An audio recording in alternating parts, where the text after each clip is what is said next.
Hey guys, how you going? Hope you're all doing very well. This afternoon I'm going to be doing yet another movie review. This movie is a horror film from the USA, English language, released in the year 2018, directed by Henry Jacobson, and this film is called Bloodline.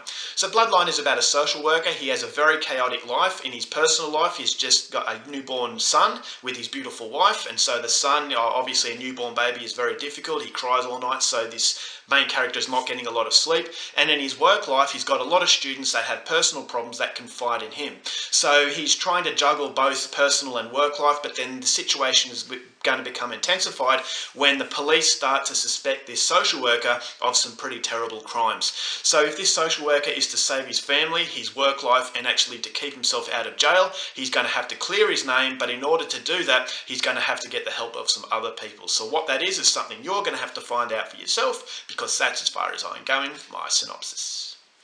Now my thoughts on Bloodline. I actually thought this is a fairly interesting movie. The movie's not quite as creative as it really thinks it is, but I still thought it was a very serviceable horror movie. So if you are into serial killer kind of films, then Bloodline is definitely one to check out. If you are a fan of Sean William Scott from The American Pie as Stifler, then this is definitely a portrayal that you probably haven't seen from him before. And I actually think that Sean William Scott is the best part of this film because he portrays the most interesting character of the movie. And the movie does raise some issues in society, is that when the law fails you, is inflicting violence upon violence the right thing to do? And ultimately, this is what the movie does, is that there are evil people doing evil things to each other. And also, that immediately reminded me of the show Dexter. Dexter was kind of an anti-hero, and this movie does borrow a lot from Dexter. And that's the reason why I say it's not quite as creative as it thinks it is, because this idea has been done before. So a lot of people are going to say this is a rip-off Dexter, but I believe it's just taking inspiration from Dexter, and it's using that evil versus evil, violence versus violence, and the vicious cycle that can bring. Is that if you are going to deal with the situation in a very brutal way, it's obviously going to make the situation even worse. And so the way that these problems start to snowball for this main character is what keeps you interested in watching the movie from start to finish. So I thought Sean William Scott's performance was excellent. This is a guy that you could be very afraid of, but he's also a friend of. So he has likeable qualities, but he has very unlikable qualities, which once again is very reminiscent of the character of Dexter. But this is kind of like an anti-hero, so someone that you're actually questioning around every corner. Is that, all right, was that the right thing to do? If the law fails you, then basically what he's doing for good intentions, but obviously you can't condone what he's doing because it's absolutely horrible. And so is he the evil one? And so there's all these questions that actually make the movie worth watching. As I said, although it has been done before, although there are moments where I thought, all right, that could have been a little bit better, it is a very serviceable horror film. So the movie does have a very brisk cinematography. It is very, very well made. I thought the overall continuity was fairly consistent, and it is a very, very brutal film.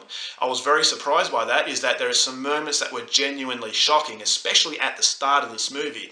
I thought it hit you with the power of a sledgehammer, which can be a negative, which is something I'll go into a little bit later, but it really hit you over the head and you immediately know the mood of this film and the overall status of this movie as being a hardcore sort of horror film. It really doesn't pull any punches. It is graphic, and it really surprised me, and straight away it demands your attention. And I thought that was well done, because it kind of wakes you up very, very quickly, and you never feel as though, all right, well, okay, this is going to be an easy experience. It actually shows you for the nasty experience that it is. And there are a few other kills in the film that I thought were very, very hard to watch, and so it does really hit you with violence and showing you the ugliness of violence and how destructive violence can be. And so I didn't initially think this was cool to look at, because it was very realistic and it was actually very, very barbaric. And so it's a very, very bloody film, and it does make it an R-rated horror movie as opposed to a PG movie. So that's something that I really, really appreciated. And there's also a little bit of dark humour thrown in there where I could actually laugh at it. And so I thought that was all very good. But the interesting aspect of this movie is ultimately the main character, is that he has a loving side, but he also has a very dark side. And so that was something that I think a lot more characters out there need to be, is that a lot of these characters are black and white. You're basically good versus evil. Everything's set in stone. But when you have a little bit of grey area in a character, character, it makes that conflicting emotion a lot harder to deal with than you would with a traditional good versus bad guy sort of film. So that was good. But as I said, the movie has been done before. The idea has been done before in Dexter. And so immediately a lot of people are going to say this is a rip-off Dexter. And so it's not quite as creative as it thinks it is. And I thought that the movie does get very silly towards the end. There are a few twists and turns that I thought were very convenient for the movie. I thought in reality this wouldn't happen. And so that kind of defeats the purpose of the movie. I just thought, all right, well, this is going from a very brutal, cold serial killer movie to a movie that had very generic formulas in wrapping up the story. Is that, okay, I am actually watching a film now, because there are some moments that were just ridiculous, and I thought it really wasn't needed, because if it went down a much more sensible route, I thought it could have been a really disturbing way to cap off what would be a really disturbing film.